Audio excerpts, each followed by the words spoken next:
ಕೃಷಿತಾ ಪಂಡ ಮನೆಯಲ್ಲಿ ಸ್ನೇಹಿತ ವೈಶಾಖ ಆತ್ಮಹತ್ಯೆಯ ಪ್ರಕರಣಕ್ಕೆ ಸಂಬಂಧಪಟ್ಟಂತೆ ಅಸಹಜ ಸಾವು ಪ್ರಕರಣ ಇದು. ಈಗಾಗಲೇ ಪ್ರಕರಣದ ತನಿಖೆ ಅಂತೂ ತೀವ್ರಗತಿಯಲ್ಲಿ ಸಾಗ್ತಾ ಇದೆ.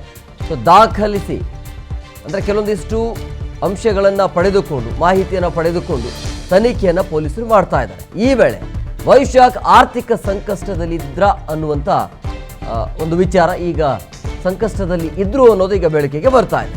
ಆರ್ಥಿಕ ಸಂಕಷ್ಟದಿಂದ ಖಿನ್ನತೆಗೆ ಒಳಗಾಗಿದ್ದು ವೈಶಾಖ್ ಅನ್ನೋದು. ಸ್ನೇಹಿತನಿಗೆ ಆಗಾಗ ಹಣವನ್ನು ನೀಡ್ತಾ ಇದ್ರಂತೆ ನಟಿ ಕೃಷಿತಾ ಪಂಡ.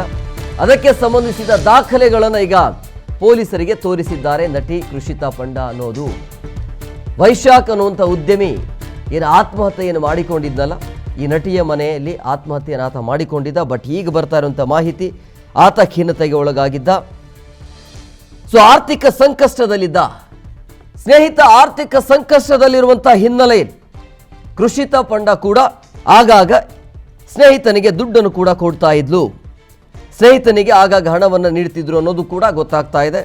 ಅದಕ್ಕೆ ಸಂಬಂಧಿಸಿರುವಂಥ ಕೆಲವೊಂದಿಷ್ಟು ದಾಖಲೆಗಳನ್ನು ಕೂಡ ಪೊಲೀಸರಿಗೆ ಕೃಷಿತಾ ಪಂಡ ಕೊಟ್ಟಿದ್ದಾರೆ ಅನ್ನೋದು. ಈತ ಸಾಲ ಸೋಲ ಮಾಡಿ ಆರ್ಥಿಕ ಸಂಕಷ್ಟದಲ್ಲಿದ್ದಾಗ ಸ್ನೇಹಿತನ ಬೆನ್ನೆಲುಬಾಗಿ ನಿಂತಿರುವಂಥ ಕೃಷಿತಾ ಪಂಡ ಈಗ ಆ ಎಲ್ಲ ಮಾಹಿತಿಯನ್ನು ಕೆದಕ್ತಾ ಇರುವಂಥದ್ದು ಪೊಲೀಸರು. ಹಣವನ್ನು ಕೂಡ ನಟಿ ಕೊಟ್ಟಿದ್ರು ತನ್ನ ಗೆಳೆಯನಿಗೆ ಅನ್ನೋದು ಕೂಡ ಗೊತ್ತಾಗ್ತಾ ಇದೆ. ಈ ಬಗ್ಗೆ ಮತ್ತಷ್ಟು ಮಾಹಿತಿ ನೀಡ್ತಾರೆ ನಮ್ಮ ಪ್ರತಿನಿಧಿ ಧ್ರುವ ಫೋನ್ ಸಂಪರ್ಕದಲ್ಲಿದ್ದಾರೆ. ಧ್ರುವ, ಈಗ ಈ ವೈಶಾಖ್ ಒಂದು ಆತ್ಮಹತ್ಯೆಯ ಪ್ರಕರಣ ತೀವ್ರಗತಿಯಲ್ಲಿ ಸಾಗ್ತಾ ಇರೋದು, ಈಗ ಬೆಳಕಿಗೆ ಬರ್ತಾ ಇರೋದು. ಈತ ಖಿನ್ನತೆಗೆ ಒಳಗಾಗಿದ್ದ, ಆರ್ಥಿಕ ಸಂಕಷ್ಟದಲ್ಲಿದ್ದ. ಹಾಗಾಗಿ ಈ ನಟಿ ಕೂಡ ವೈಶಾಖ್ಗೆ ದುಡ್ಡನ್ನು ಕೊಟ್ಟಿರಬಹುದು ಅಂತೇಳಿ ಈಗ ಅಂದಾಜು ಎಷ್ಟು ಕೊಟ್ಟಿರಬಹುದು ಅದೆಲ್ಲ ಮಾಹಿತಿ ಸಿಗ್ತಾ ಇದೆಯಾ? ಎಂ ಕುಮಾರ್, ಕೃಷಿತಾ ಪಂಡ ಅಪಾರ್ಟ್ಮೆಂಟ್ ನಲ್ಲೇ ವೈಶಾಖ್ ಆತ್ಮಹತ್ಯೆ ಮಾಡ್ಕೊಂಡಿರುವಂತ ಕಾರಣಕ್ಕಾಗಿ ಪೊಲೀಸರು ಕೃಷಿತಾ ಪಂಡಳನ್ನ ವಿಚಾರಣೆ ನಡೆಸಿದ್ರು. ಕೃಷಿತಾ ಪಂಡ ಹೇಳಿರುವಂತಹ ಒಂದಿಷ್ಟು ಹೇಳಿಕೆಗಳು ಈಗ ಸಾಕಷ್ಟು ಅನುಮಾನಕ್ಕೆ ಕಾರಣ ಆಗಿದೆ. ಅಂದ್ರೆ ಆರ್ಥಿಕ ಸಂಕಷ್ಟದಲ್ಲಿ ಇದ್ದ ಅನ್ನೋದು ಗೊತ್ತಾಗ್ತಾ ಇದೆ ವೈಶಾಖ್. ಇದರಿಂದಾಗಿ ಆತ ಆತ್ಮಹತ್ಯೆ ಮಾಡ್ಕೊಂಡ ಅನ್ನುವಂತ ಪ್ರಶ್ನೆ ಕೂಡ ಮೂಡ್ತಾ ಇದೆ. ಇದರಲ್ಲಿ ಕೃಷಿತಾ ಪಂಡ ನಾನು ಆಗಾಗ ಹಣಕಾಸಿನ ನೆರವನ್ನ ನೀಡ್ತಾ ಇದ್ದೆ, ಸುಮಾರು 40,000 ರಿಂದ 50,000 ರೂಪಾಯಿ ಹಣವನ್ನ ವರ್ಗಾವಣೆ ಮಾಡಿದ್ದೀನಿ ಅಂತ ಹೇಳಿ ದಾಖಲೆಗಳನ್ನ ಕೂಡ ನೀಡಿದ್ದಾರಂತೆ.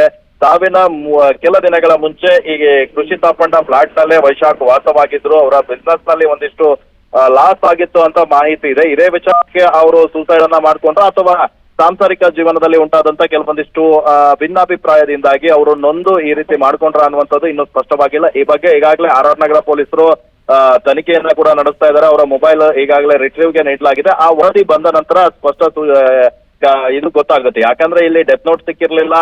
ಸಾವಿನ ನಿಖರ ಕಾರಣ ಕಂಡುಹಿಡಿಯೋದು ಸಾಕಷ್ಟು ಸವಾಲಿನ ಕೆಲಸ ಆಗಿದೆ ಪೊಲೀಸರಿಗೆ. ಅವರ ಪತ್ನಿಯಿಂದ ಹೇಳಿಕೆಯನ್ನ ಪಡೆದುಕೊಂಡ ಸಂದರ್ಭದಲ್ಲಿ ಕೂಡ ಇವರು ನಮ್ಮ ಗಲಾಟೆ ನಡೀತಾ ಇತ್ತು, ಸಂಸಾರದಲ್ಲಿ ಒಂದಿಷ್ಟು ಗೊಂದಲಗಳು ಇದ್ವು ಅಂತ ಹೇಳಿದ್ದಾರೆ.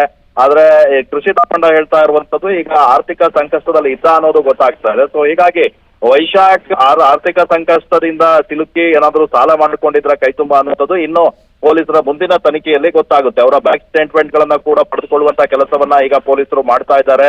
ಅವ್ರು ಎಷ್ಟು ಓಕೆ, ಥ್ಯಾಂಕ್ ಯು ಧ್ರುವ ನಿಮ್ಮೆಲ್ಲ ಡೀಟೇಲ್ಸ್ಗಾಗಿ. ನೋಡಿ, ಈಗ ಮತ್ತೆ 2ನೇ ಪೋಸ್ಟನ್ನು ಕೂಡ ಕೃಷಿತಾ ಪಂಡ ಪೋಸ್ಟ್ ಮಾಡಿರೋದು. ಸೊ ದುಃಖವನ್ನು ಹೊತ್ತುಕೊಂಡು ಬದುಕೋದಲ್ಲ, ಅದರ ಜೊತೆ ಬದುಕೋದನ್ನು ಕಲಿಯುತ್ತಿದ್ದೇನೆ, ಆಯ್ಕೆ ಮಾಡಿಕೊಂಡಿದ್ರಿಂದಲ್ಲ, ಬೇರೆ ದಾರಿಯೇ ಇಲ್ಲದ ಕಾರಣ ಅಂತೇಳಿ ಮತ್ತೆ 2ನೇ ಪೋಸ್ಟನ್ನು ಶೇರ್ ಮಾಡಿಕೊಂಡಿದ್ದಾರೆ ಕೃಷಿತಾ ಪಂಡ.